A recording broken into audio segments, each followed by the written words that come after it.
So, now we have a fluid which is incompressible fluid. If we have a incompressible fluid, then this hydrostatic equation dP over dz is equal to minus gamma may be integrated for finding out the pressure difference between 2 points P1 and P2 and Z1 and Z2 if we know these points and their Z1, Z2. Z1 means the position in Z direction, Z2 means position in Z direction of those points number 1 and 2.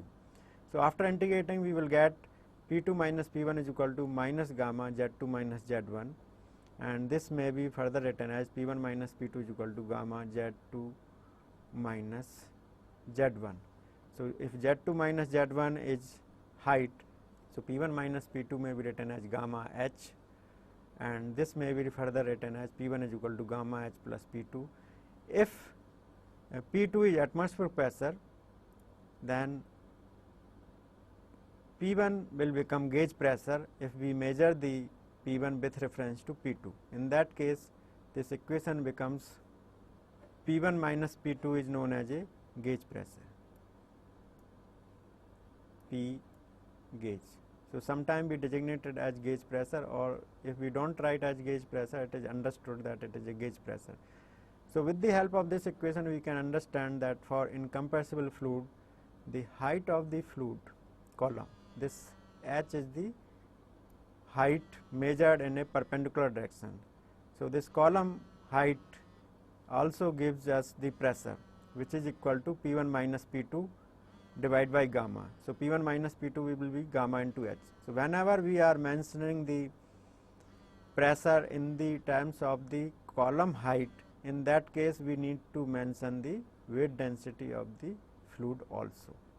But whenever we want to measure the pressure in terms of Newton per meter square, we need not to write the name of the fluid, but whenever we write the pressure in terms of the column of the fluid, we must write the name of the fluid also, because in that case we need the gamma, weight density of the fluid.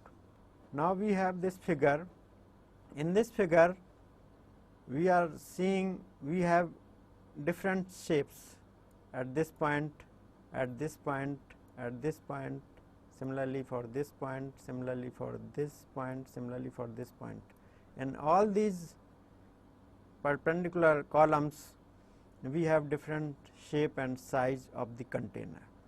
Now, if we look at the horizontal line AB, in that case the pressure at these points, at this point, at this point, under this container at this point, under this container at this point, under this container at this point, and under this container at this point, but all these points are lying on horizontal line, that is AB, and the column of the fluid above this AB line is equal to h.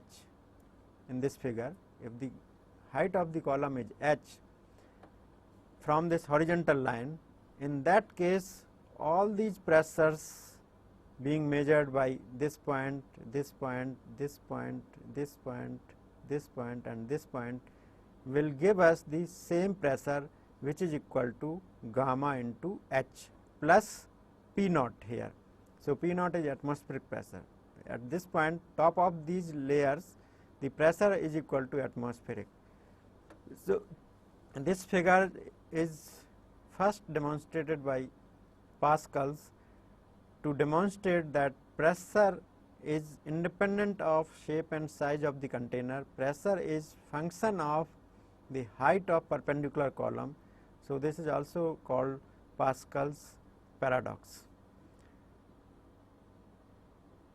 So, if you look at this figure, and if at this top layer the pressure is atmospheric pressure, and then at the bottom layer everywhere the pressure is equal to, say, designated by P2, then P2 is equal to gamma h plus PA. So, it will be same. Similarly, if you look at other horizontal line, in that case also pressure will be function of corresponding perpendicular column measured at different points.